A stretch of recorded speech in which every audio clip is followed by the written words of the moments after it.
patriotism, faith, national unity, education, fiscal responsibility, civility, the values that define America. Fascinating stories and talks from America-loving patriots dedicated to preserving freedom, opportunity, and justice. Welcome to the Friends and Fellow Citizens podcast.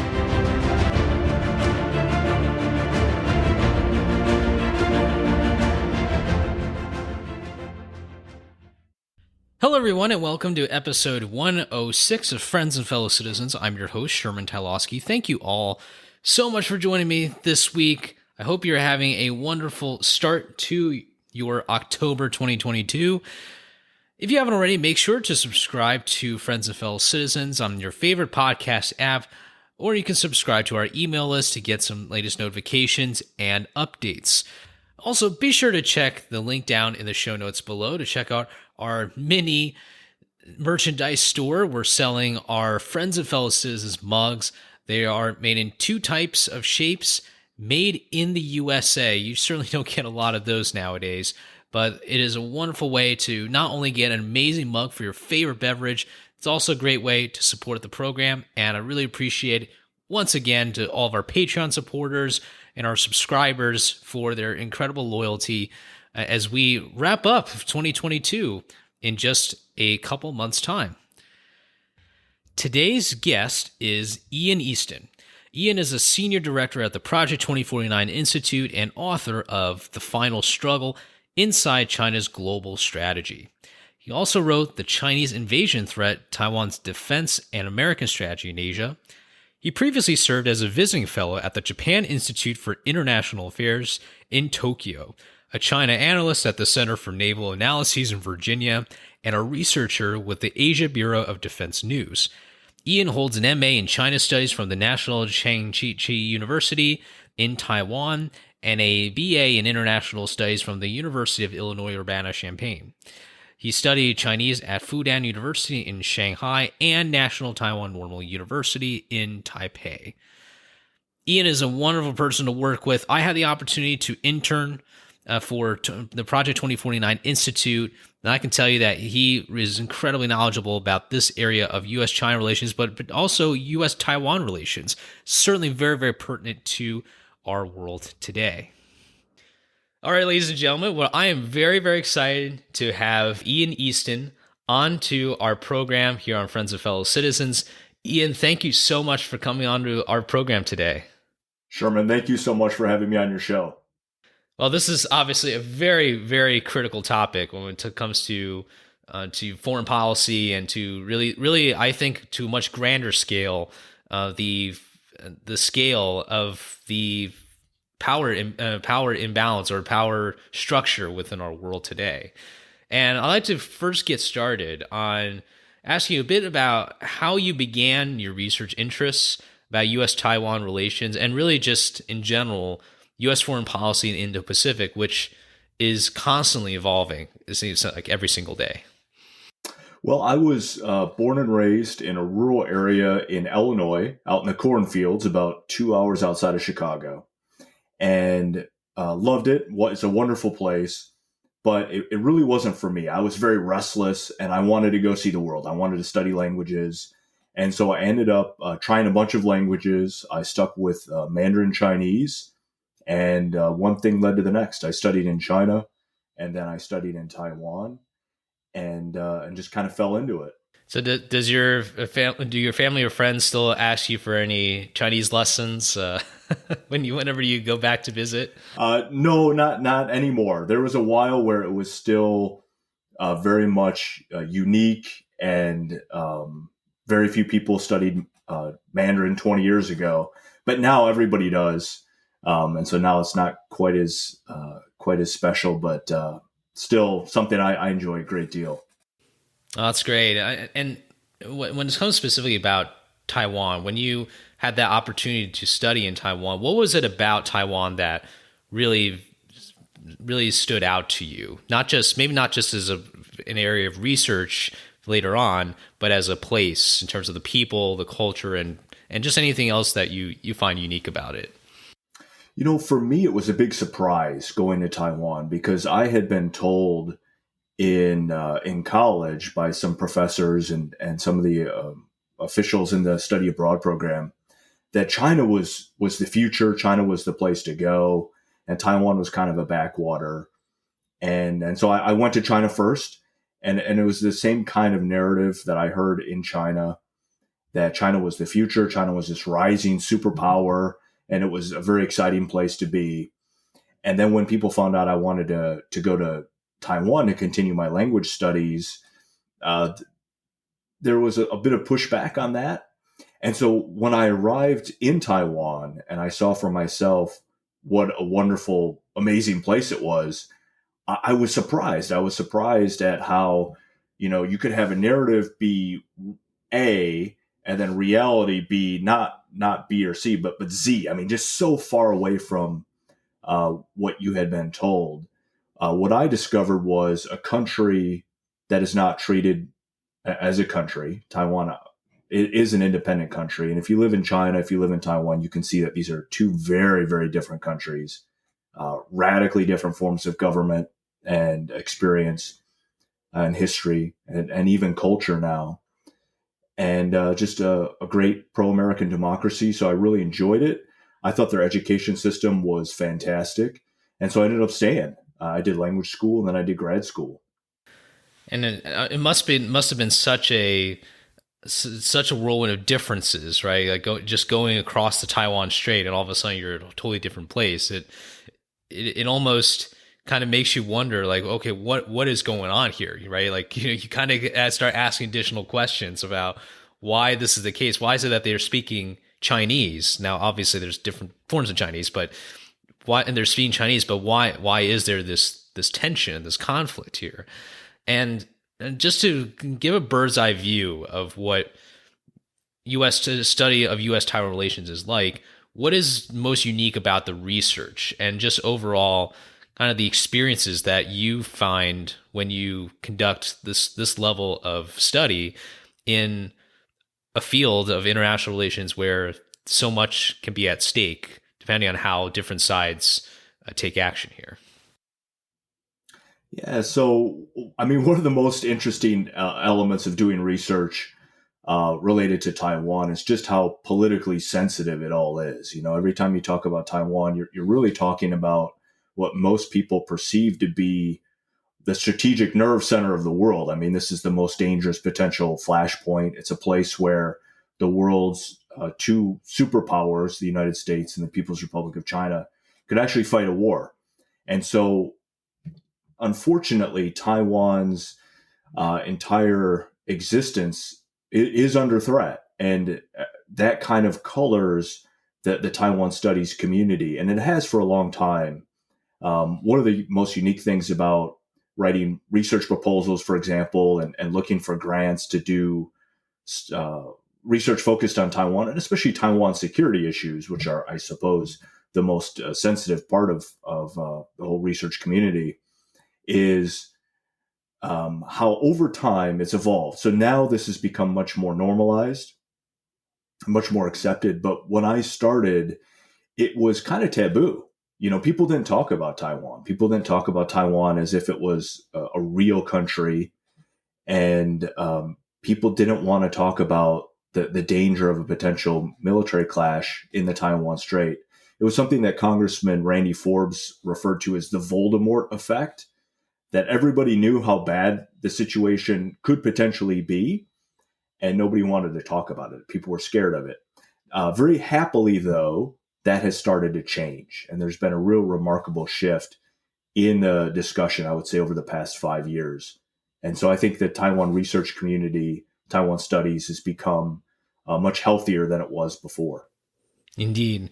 I want to now turn back into history just a bit. And I like to start off with U.S.-Taiwan Relations Act, but I think it's more appropriate to provide a bit more context here in terms not just really what's happened in China or Taiwan or the U.S., but really why Taiwan matters to China. And I think it's important to note communist China here too, because of what happened with the rise of Mao and the Chinese Civil War. I think the Chinese Civil War is a good place to look at in terms of of Chiang Kai-shek, going across to Taiwan in 49.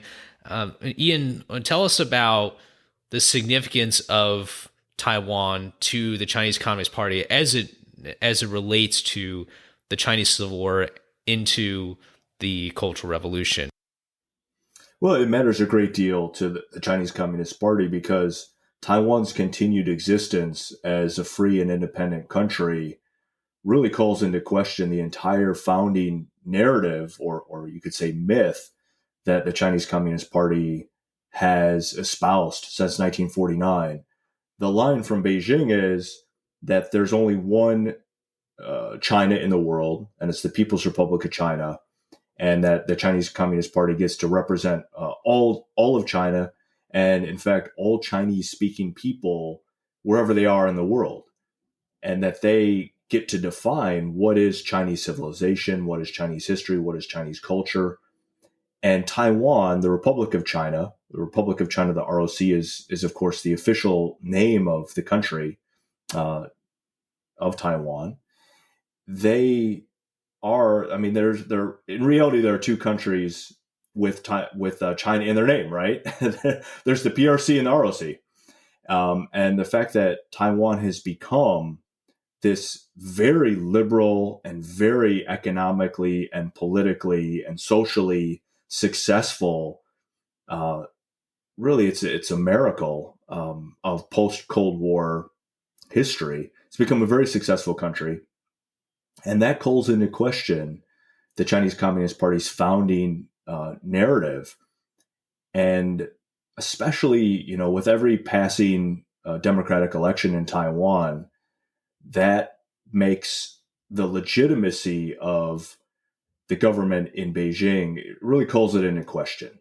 And so I think it makes the Chinese government feel very, very insecure about both their founding narrative and everything that they've been trying to convince others over the past 75 years or so, and about the future of their political rule in China.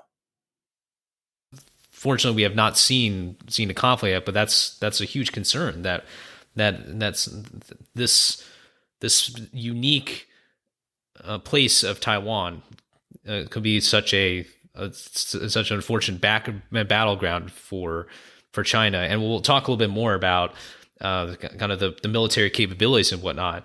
But I want to now go to the U.S.-Taiwan Relations Act.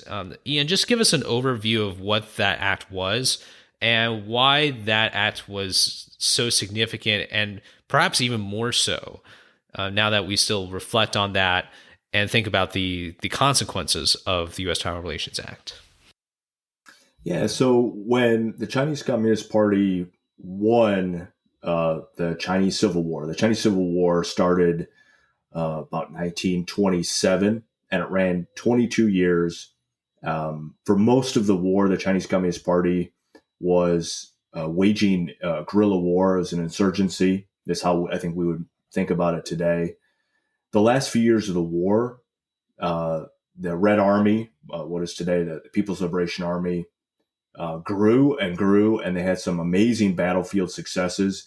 They ended up driving the nationalist government off of the Chinese mainland, off onto a series of islands in the East China Sea and the South China Sea, the largest of which was Taiwan.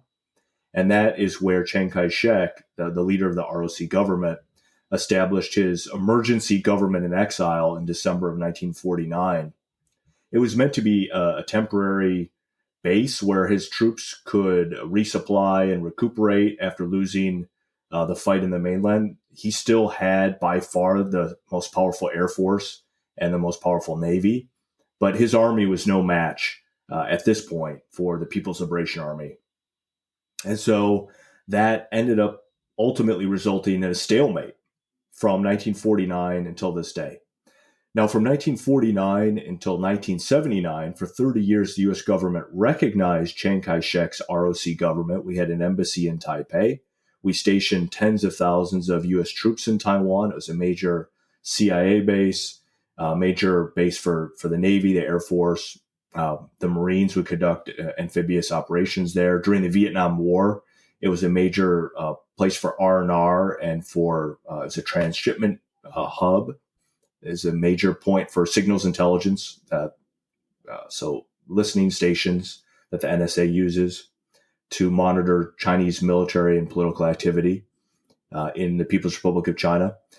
And then in 1979, the decision was made to close the embassy in Taipei and then to open a new embassy and to recognize the Chinese Communist Party and to deactivate our diplomatic relationship with Taiwan and to activate a new relationship with the PRC. And there were a number of reasons for that. They were mostly geopolitical, geostrategic. At the time, some American strategists feared that we were losing the Cold War. The Soviet Union appeared ascendant. It seemed to be a rising power, and there was a sense that the Soviet Union was going to overtake the U.S. both strategically, so at the nuclear level, and then conventionally, just in terms of sheer brute force, number of tanks, number of divisions in Europe. And so something had to be done. And so this was one of the gambits that Washington made. And we ended up deactivating that relationship with Taiwan, and to make up for it. And it was a blow because, again, the ROC had been a stalwart Cold War ally of the United States. We had nuclear weapons stationed in Taiwan to defend against a potential Chinese Communist Party invasion. And so Congress was very, very upset. That decision that had been made to establish diplomatic relations with the PRC had been done in a less than transparent fashion. And so I think there were many in the U.S. Congress that were caught by surprise. They did not think that was in our strategic interest. And so they ended up passing this law, the Taiwan Relations Act of 1979. And what that law essentially said were two things that continue to be extremely important for the U.S. It said that it is the policy of the United States government to maintain the capacity to respond to any Chinese Communist Party resort to force or coercion against Taiwan. So not just for the U.S. military to be ready for a potential all-out amphibious invasion of Taiwan, but also a potential blockade or other forms of coercion, other forms of war shy of an all-out war of annihilation. The second key security element of the Taiwan Relations Act, which continues to be law to this day, is that it is a policy of the United States government to provide Taiwan with the arms and services that it needs to defend itself in order for Taiwan to maintain a sufficient self-defense capacity. And so that ultimately means two things. It means that the U.S.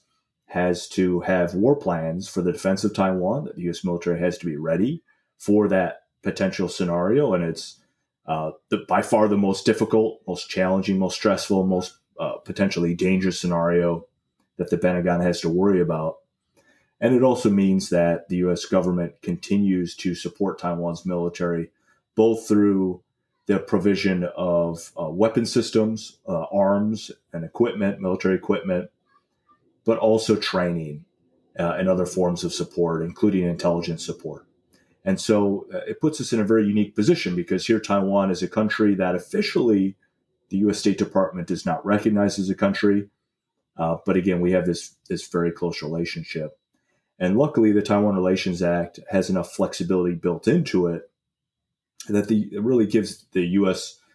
Government, gives the White House a lot of latitude to define our one China policy, really however the president deems necessary for the national security of the United States and for regional stability in Asia.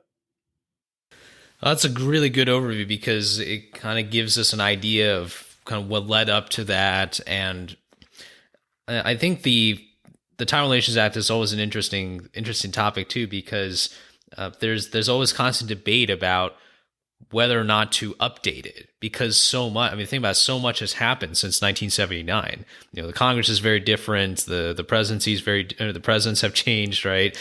And I'd like to ask you specifically about the Taiwan Relations Act. Given the contemporary challenges on U.S. national security interests in the Indo-Pacific, to what extent do you think the Taiwan Relations Act should be amended, or at least maybe point out to some things that have already happened, like some new legislation or recent legislation on the Taiwan Travel Act, things that you think have at least at the very minimum built on what the Taiwan Relations Act was supposed to do, but if anything that may have also undermined our strategy there too, because maybe in part because of the flexibility of the TRA. Sure, man, that's such a great question. Yeah, this is a tremendous debate that's going on right now, both up on Capitol Hill and also across the U.S. government, is how well served is the United States at this point by our legacy China policy, by our legacy Taiwan policy? Does it make sense anymore? I mean, here in many ways, we're kind of boxed in by decisions that were made in 1978, 1979. And if you look at some of the, President Reagan's 6 assurances to Taiwan, for example, I believe that was 1982, 1983. And the world has changed. I mean, the Cold War is over. The Soviet Union has fallen. Taiwan has evolved into this fantastic democracy. This year, it was ranked among the 10 most open and liberal and successful democracies on the planet. That was unimaginable in the late 1970s, early 1980s. At that time, Taiwan was a police state. It was a military dictatorship under Chiang Kai-shek and then his son, Jiang Jingguo. Taiwan has evolved in a very remarkable fashion. It's become a miracle of the post-Cold War world. And the PRC has also evolved. It's become a superpower. It's become a totalitarian one-party dictatorship in a way that very, very few people anticipated. And of course, now we're looking at a new Cold War between the United States and the PRC. It's a war of ideas, but it's also about technology. It's about who will be able to control the future of the internet. Are we going to continue to have an internet that protects our civil liberties and our privacy? Or are we going to have an internet in the future that censors and controls what we can and can't read? And who controls the narrative? Are we going to continue to enjoy freedom of speech in this country and around the world? Or if, the Chinese Communist Party has its way, of course, that will all disappear. And so the stakes are very, very high, both for military reasons. Obviously, this is, when you talk about a Cold War or strategic competition, you're talking about the potential for a horrific, catastrophic war between great powers. But because of the unique nature of the PRC and the way they've developed, it's also about all these other things. It's about a war of ideas. It's about technology. It's about economics and trade. And so I think that calls a lot of our past policies into question, not in the sense that they were wrong at the time, but it raises the question of, are we wrong today not to reform our policy in light of changing events on the ground? And my personal opinion on this, of course, is that, yes, we are wrong, that we have to change our policy, that the facts on the ground have changed. They changed long ago, and they continue to change. And so we would be remiss not to change our policy. You've done a really good job of just highlight some of the key questions that need to be answered. And these are questions that I think people on the Hill and in the White House, they're always thinking about. There's always these changing events and narratives that kind of go back and forth. I'd like to now go a bit more into what China's response to all this has been over, and it's hard to sum up over the last couple decades or so. But just to bring it to 2022, tell us about some of the things that China is doing to try and almost like try and solve the Chinese Civil War. It came as a stalemate. It's almost like the Chinese never want to admit it's a stalemate, that they're trying to kind of finish it, if you know what I mean. And maybe just some of the things, like look at what like United Front, or the obviously intelligence, or even just we've seen stories every now and then, or news from the Department of Justice of people working for the CCP government, infiltrating companies and others. Just kind of give us an overview of this. It's just some of the things that China has really been up to in very, very egregious ways as well. Yeah, so as China's economy has grown, the Chinese government has invested vast sums into its military buildup. We are now looking at, according to some very excellent recent studies that have been done, we're now looking at the largest sustained military buildup that any country has ever engaged in peacetime for at least the past 100 years. At least. No other government on the planet, at least in a century, has ever invested so much into its military and built up so rapidly as the Chinese Communist Party. And so it's really remarkable and very disquieting when you look at where they were 20 years ago, 10 years ago, 5 years ago, where they are today, and where they are tracking, where they're likely to be in 5 to 10 years into the future. It's very, very destabilizing, especially when you consider that their doctrine, their strategic aims and objectives are not defensive in nature, but they're expansionistic, that they aim to take territory that today is governed by other countries. And in the case of Taiwan, their objective is to destroy Taiwan's government completely and to annex, conquer, take over, absorb, pick your term of art, but they intend to take Taiwan over, all of it, and destroy the ROC government. And so there's the military aspect of that. There's the militarization of Chinese society that we're now witnessing under Xi Jinping, something that they refer to as the military-civil fusion strategy. There's also the militarization of the One Belt, One Road, OBOR, or also known as the BRI initiative or the BRI strategy. And we're looking at a worldwide intelligence campaign of covert operations to undermine Taiwan in every way possible, through education systems, through local business groups, through media groups, through diplomacy, to try to get the remaining few countries that still recognize the ROC government, to get them to flip and defect to Beijing. So they recognize China's government and they de-recognize the legitimacy of Taiwan's government. Also to try to influence U.S. policy. So I talked about how U.S. policymakers have been very slow to adapt and reform our China policy and our Taiwan policy. That didn't happen by accident. that happened because the Chinese Communist Party has a lot of influence and is a very powerful lobby in Washington, D.C. It's been able to tie the fates of a lot of American corporations, and especially key corporations, very powerful corporations, to the success of China's government. It's been able to get a lot of investors in Wall Street to invest in Chinese government-controlled securities, for example. And so this put us in a situation where we face a strategic threat, the likes of which we've never faced before. The Soviet Union never came close to being at this level of comprehensive national power.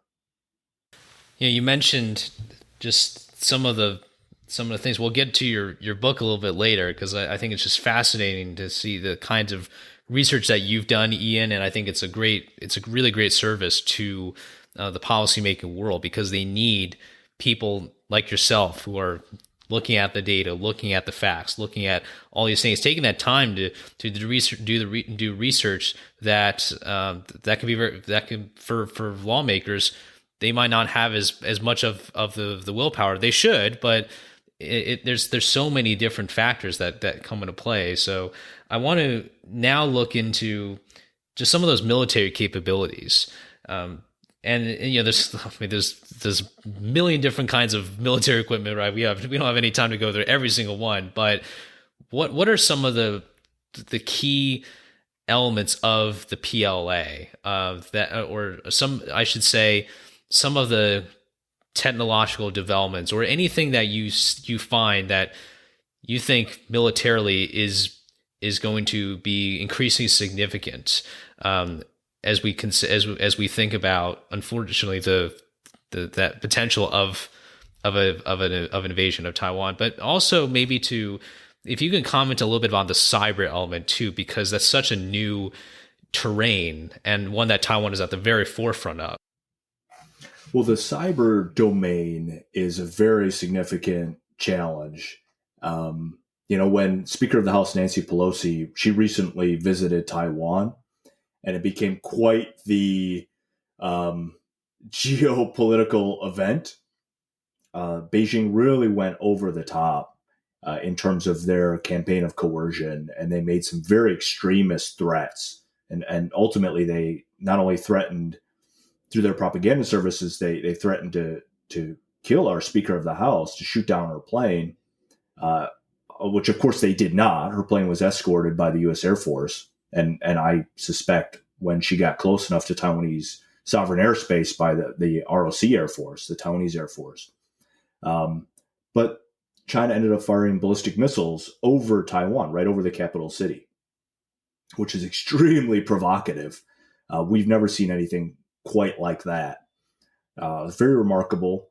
And what also happened on the cyber front, though, is that Chinese military hackers got into the train station in central Taiwan, and they got into the 7-Elevens. And on the digital billboards, they were able to project pro-Beijing propaganda messages against the Taiwanese government right in downtown Taipei on the 7-Eleven billboards. If you've never been to Taiwan, 7-Elevens are ubiquitous. It's foundational to all Taiwanese societies. Every block basically in Taiwan has this beautiful 7-Eleven that is equipped with everything that you would possibly need. It's like the ultimate go-to cafe plus convenience store plus mini office space where you can scan documents and wire money and send packages. It's a remarkable feature of Taiwanese society. And so to have Chinese hackers get in there was, I think, pretty startling for the Taiwanese, especially because the Taiwanese had very, very strong cyber defenses. And of course, the presidential office was also attacked. There was a cyber attack there where they took down the president's website. But it wasn't for very long. I mean, the recovery period was remarkable. The Taiwanese government was able to recover and had that website back up and running, which just within minutes. And so that was not quite as disturbing as the idea that they could get in to kind of the social fabric of Taiwan and to project these messages. About a year ago, a little over a year ago, there was an attack on Taiwan that was unconventional, that they couldn't get in through normal methods. And so they ended up hacking the Zumbas, the little robots that vacuum your floor, which are very popular in Taiwan. And what is it? The Zumba, the Roomba? I forget what it's called, but the robot vacuum cleaners, they're like a little disc that drive around. And those got hacked. And once they were hacked, Chinese government hackers were able to get into the routers and the servers of households through a back door, because now a lot of these devices are connected to each other via the Internet of Things. So your home computer and your phone and your vacuum cleaner and maybe your washer dryer and your oven and your home security system are all connected together via Bluetooth technology. And so they were able to get through that back door, and it became a very serious incident, which had the potential to spread across and paralyze a lot of electronic systems in Taiwan. Luckily, it was caught, by a Taiwanese cybersecurity center, and they were able to shut it down within, I don't know how many hours it took them, but within a reasonable amount of time before it could spread. But had they not caught it, I've seen a report on it, on the incident, and had they not caught it, it would have been potentially very, very dangerous for Taiwan. And so this is happening all the time. And it's particularly difficult because so much of modern society in Taiwan and around the world runs on electronic systems that are made in China.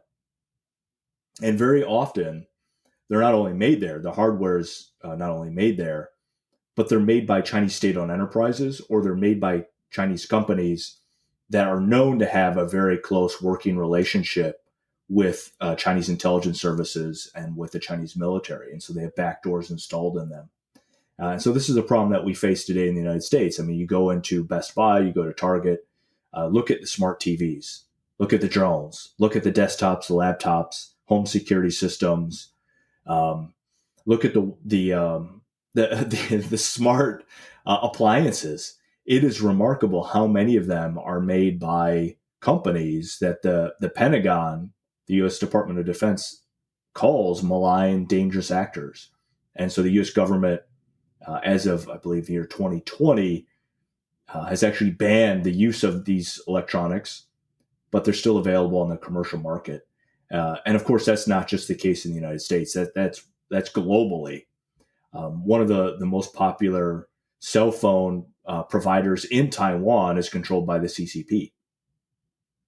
And so, and countries around the world rely on Chinese military-controlled companies or Chinese Communist Party-controlled companies for their basic infrastructure.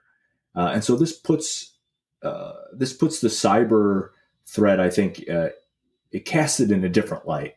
Let's just put it like that. It makes it so much more difficult than it otherwise would be, just because the surface area for a potential threat is just so much larger than it otherwise would be. And the potential for backdoors is really, really significant. Beyond that, though, so you asked not only about cyber, but other potential capabilities. Of course, the one that comes to pretty much everybody's mind is their very large force of theater missiles.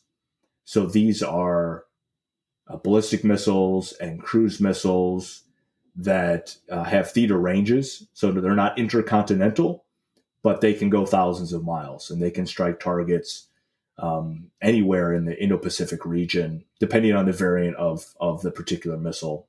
They can be air launched, they can be sea launched, they can be launched by submarines. But the ones that are the most concerning are these ground-launched missiles. And the reason they're so concerning is because they are strategically destabilizing. I mean, this is something that we discovered in the 1980s with the Soviet Union, is both the Soviet Union and the United States deployed theater missiles in Europe. And as a result, neither side had any meaningful sense of security whatsoever. Both sides knew that they could be hit by surprise attacks with almost no warning at all, almost zero warning time, because they're so fast.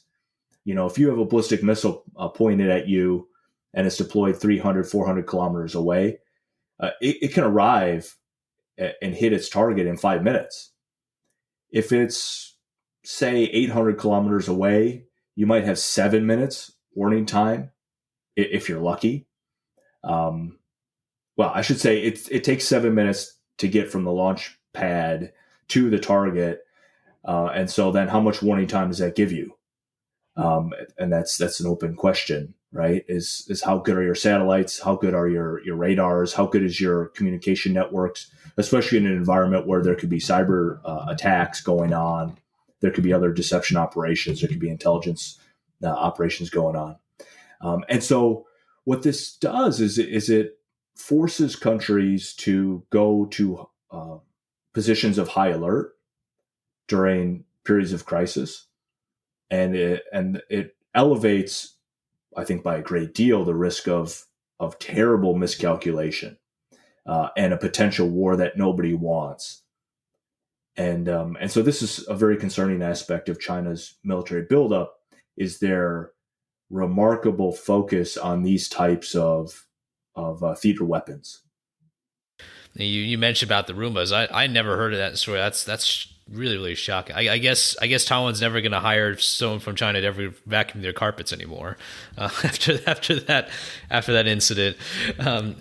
But going to now really the big question, and obviously there's a lot of things that need to happen if you think of from a path dependency perspective, kind of allowing things to kind of play out, and before one can make assumptions about what's going to happen in the future.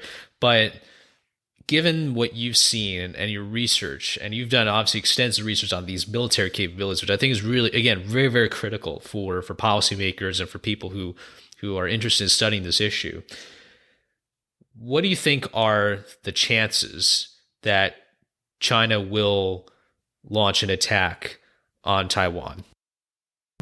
Yeah, so that's a very dark question. It's a very important question. This is something that everybody is pondering right now.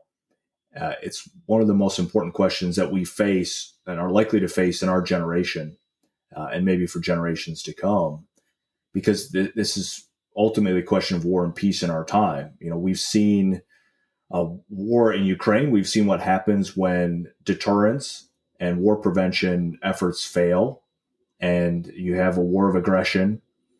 And it is incredibly tragic and horrific as the Russian invasion of Ukraine has been and will undoubtedly be into the future. That scenario pales in comparison to what a Chinese invasion of Taiwan would look like. Now, from the perspective of the Chinese military and the Chinese government, it's not like a light switch. War is not like a light switch that you turn on and off. That's kind of how we tend to think of it in the United States and in the Western world. You're either at war or you're not. In their system, it's a continuum. There's a peace-war continuum, and it's like a dimmer switch where you can darken it over time, and then you can make it a little lighter and lighter as it suits your political objectives. Now, if the lights were to go out completely and they were to launch an all-out war of aggression against Taiwan, what are the odds of that? I think it depends a lot on us, to be honest. I think it depends on American efforts to strengthen deterrence, to bolster the credibility of our commitments to Taiwan. That's something that President Biden has recently made a very strong effort to do, and we've heard him go. We've all seen that video clip where President Biden went on 60 Minutes and publicly told the American people and told the world that he would order U.S. troops to defend Taiwan in the event of a Chinese invasion, and that the U.S. does not oppose Taiwanese independence, that we don't support it, but this is an issue for the Taiwanese people to decide for themselves, which is important. That's something that no U.S. president has said, certainly not in modern history, not since 1979. We heard an American president say those two important things, that we will defend Taiwan, we will send U.S. troops to defend Taiwan, and that Taiwan's political future is for the Taiwanese to decide for themselves. The reason I believe the president is saying that is because there is grave concern in Washington and in other allied capitals around the world that Xi Jinping may be a madman, like Putin is a madman, and he may actually order his military to do these unspeakable things to Taiwan, because that's what a Chinese invasion of Taiwan would mean. It would be an act of insanity. You'd have to be a lunatic, and I've written an entire book about this. I've spent years studying what a war in the Taiwan Strait would look like, and especially what a Chinese invasion of Taiwan would look like. I've read countless Chinese textbooks and military technical studies from the PLA, including internal documents that have studied this to death. And of course, I've read the Taiwanese versions as well, and spoken to a lot of people in the U.S. military, Taiwanese military, and allied militaries. And the more you learn about this particular scenario, the more troubling it is, in the sense that this would be a war like nothing we've ever seen. It would be very, very dark and very, very dangerous. And so, in my personal opinion, Xi Jinping or any leader of the Chinese Communist Party would have to be a lunatic to order it. But I say that because of my own particular worldview, my own particular ideology, I guess you could say. If you are in the Chinese Communist Party, you are trained and indoctrinated from a very young age to have a radically different worldview than an American would have, and to have radically different calculations regarding the value of human life, the value of the individual, and whether the state exists for the betterment of the individual. In America, that is the case. It's not the case in China today. That according to their ideology and their worldview, individual citizens or subjects of the PRC exist to serve the state, and they're expendable. And so if you have that kind of worldview, then you could justify, a war of aggression for the glory and honor of your nation, or however you want to paint that picture. You could make these very ugly things seem beautiful. And that's something that you see the Chinese propaganda services doing right now. And it's very troubling to listen to Xi Jinping and to commentators from state-controlled media in China, and then to look at what they're actually doing in terms of their military buildup, their military preparations, their training, their exercises, and their worldwide intelligence operations as well.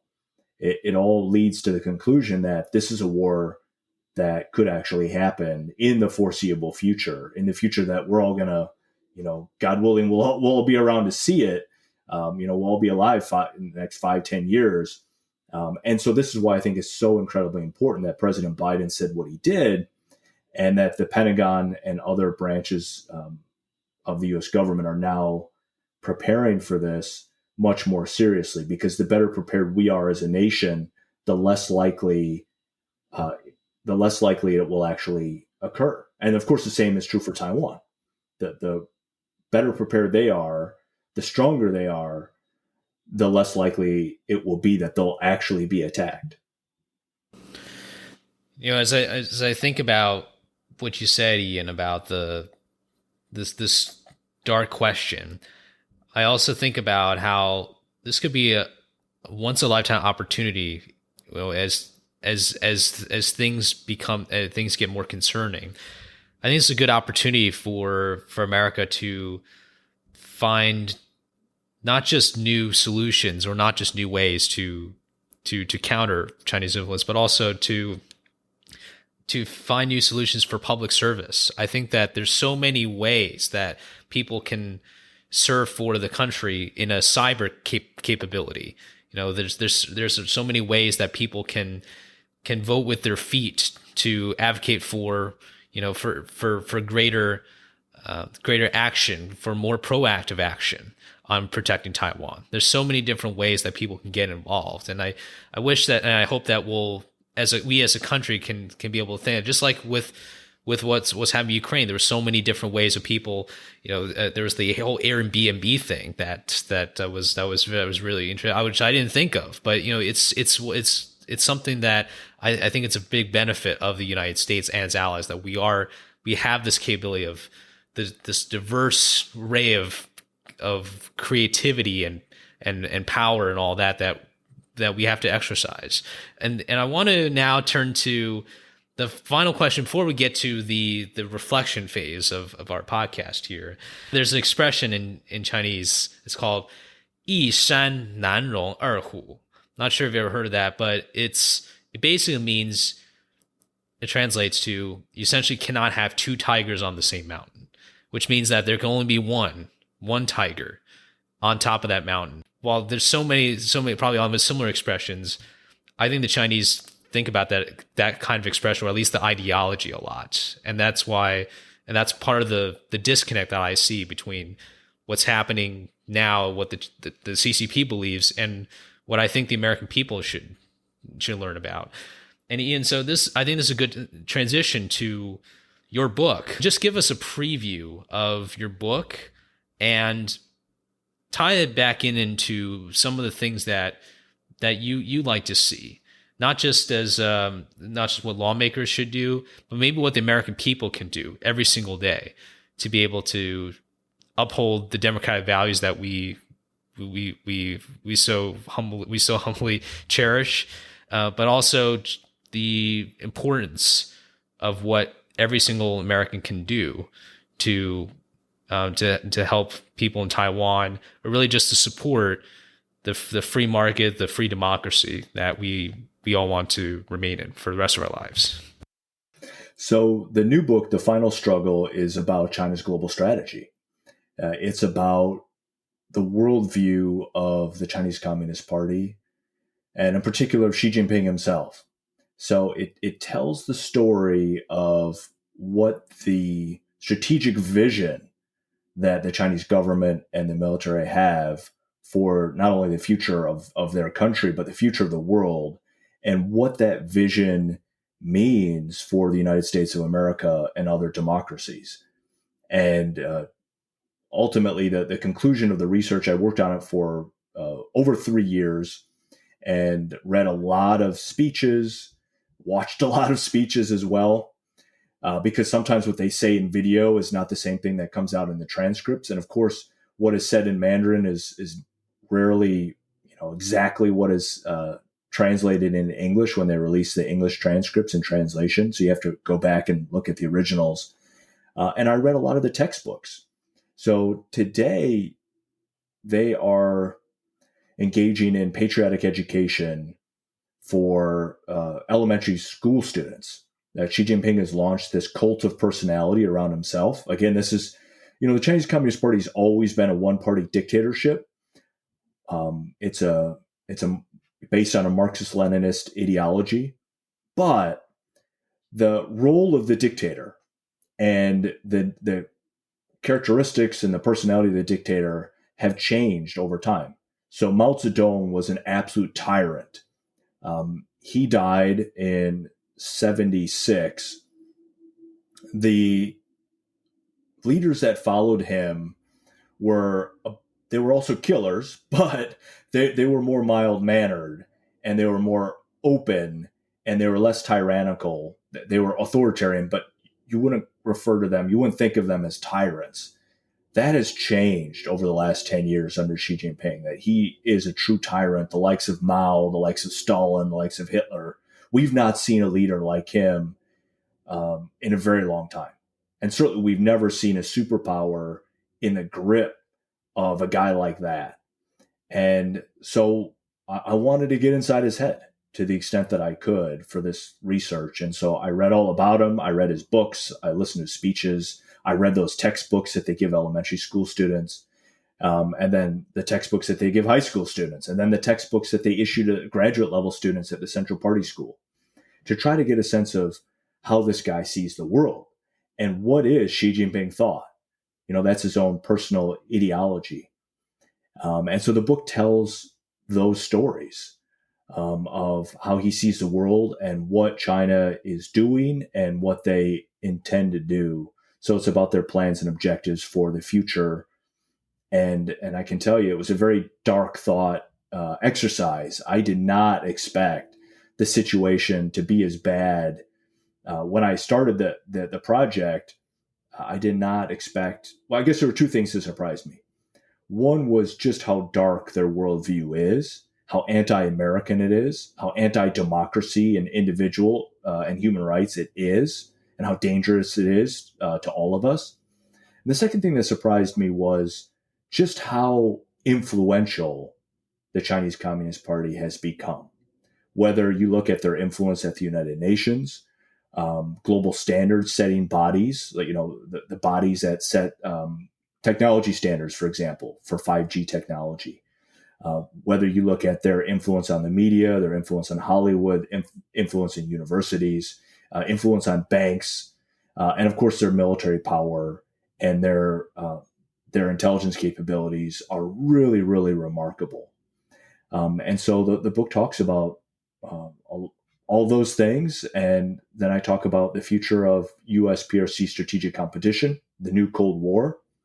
And I offer some ideas for strategists and for policymakers for how to judge, potentially how to judge who's winning and who's losing and who's ahead, and how we can think about this new race, and how we can better position our country to win. I had the amazing privilege to be able to conduct some preliminary research for you, Ian, when I was 2049. I remember when that book was a project that you were working on, and I remember myself looking at some data from the SEC, looking at some data from company reports, even just kind of out in the open there. It's really astounding just how much open source information there is on these ties. Ties with I saw a big company tied with a former governor of Washington State. And it's just with the CCP. And so you get to find that huge complex web. And I even did research on, there's all the various different companies, even a movie theater company. I'm guessing that if movie theaters were opening from that company, I'm guessing Winnie the Pooh is probably not going to be one of the selections there, which is very sad in itself. But the point is that there really is that complex web, and Ian, I think you've done a really good job on setting that philosophy, setting that goal of providing readers and lawmakers and others who need to be part of this fight to be able to restore the values that we hold so dear. And I'd like to now transition into our final phase of our podcast episode today, which is really reflecting on Washington's principles in his farewell address: patriotism, faith, national unity, education, fiscal responsibility, and civility. Ian, if you could pick one or more of those values and tie that into our discussion today and just the broader mission that the U.S. has on this front with its relations with Taiwan, which ones do you think are most relevant and why? Well, first and foremost, Sherman, thank you so much for having me on your show. And thank you so much for all your help collecting data for the book. I was so excited to get this invitation, and it's so fun.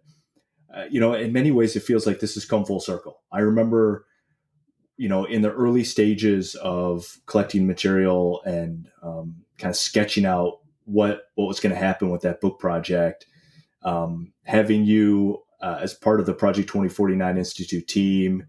You were such an amazing intern and an incredible researcher. And so it's just so much fun to now, here we are, 3 years later, and being able to discuss it on this podcast. And so I just want to thank you so much for all of your help and for making that book possible.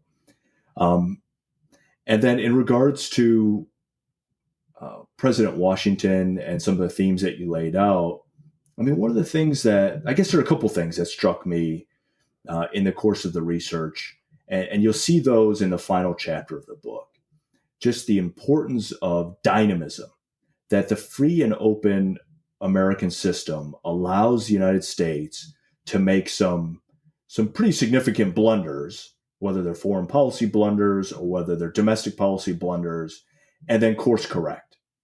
That we are not stuck with any policy as a country for any longer than we decide we're going to be stuck with it, that we can adapt and we can make changes. And this is the miracle of the U.S. system of government, that it allows us to constantly be making changes, and it allows for transparency and freedom of expression and freedom of freedom of thought and freedom of speech. So we can do podcasts like this. We can share our ideas. We can share our opinions. We can share our research, and we can disseminate new knowledge. And then people can take that on board, and they can listen to what other people say. They can read what other people write, and then they can decide for themselves ultimately what they want to do. And it's their own sovereign decision.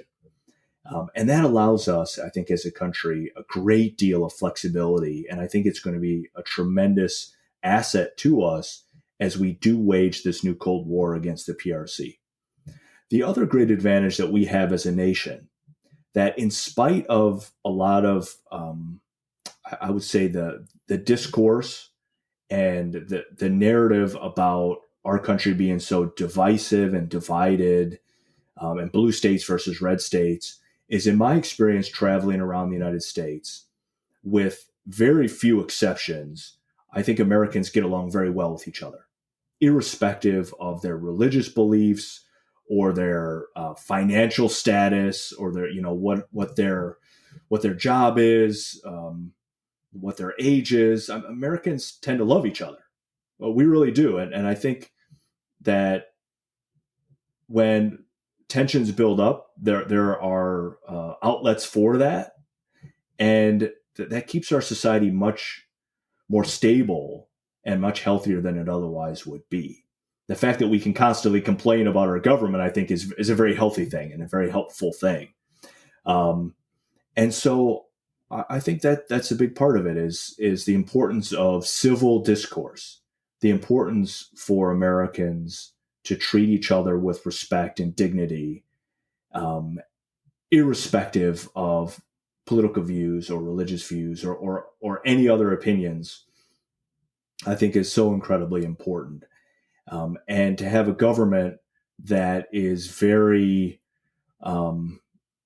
very protective of our civil liberties, I think is also going to be very important. Now, some terrible mistakes were made in the past. They were made in World War II.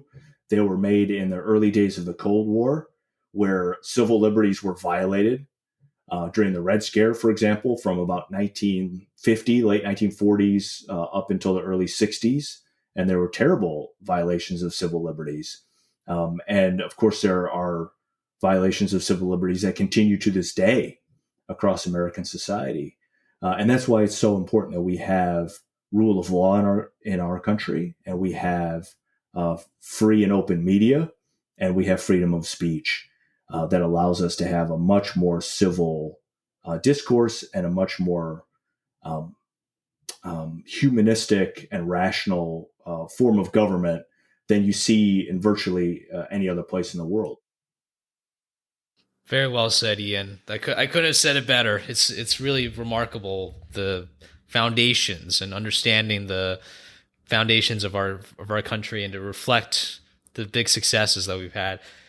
Ian, before just to wrap it up real quick, I just want to thank you again so much for coming onto the podcast. You've continued to do extensive research. I know that you and Project 2049.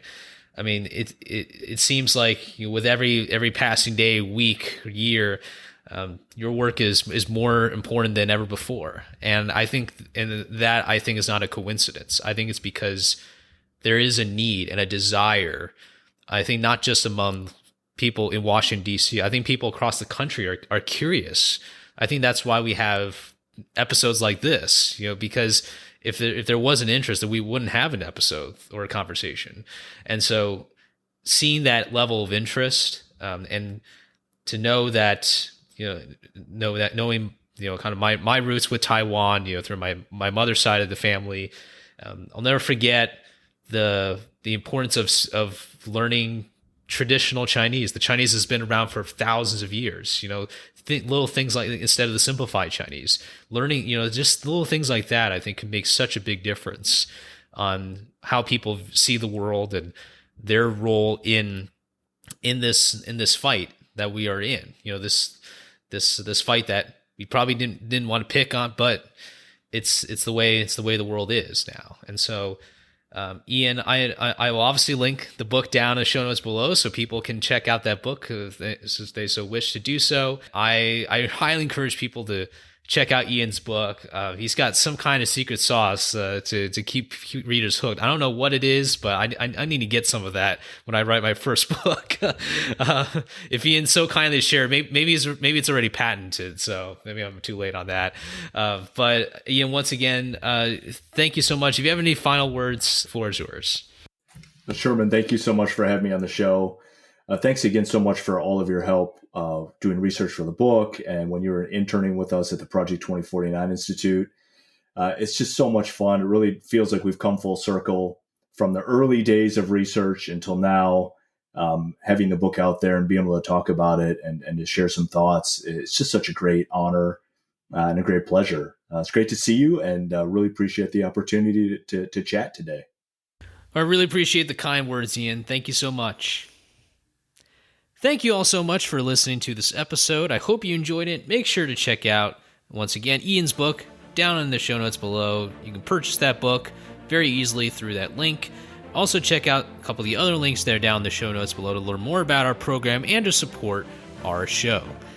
Enjoy the rest of your week. I'll see you next time at the solo episode for October 2022. Enjoy the rest of your week. And remember, a day in America is always better when we are with our friends and fellow citizens.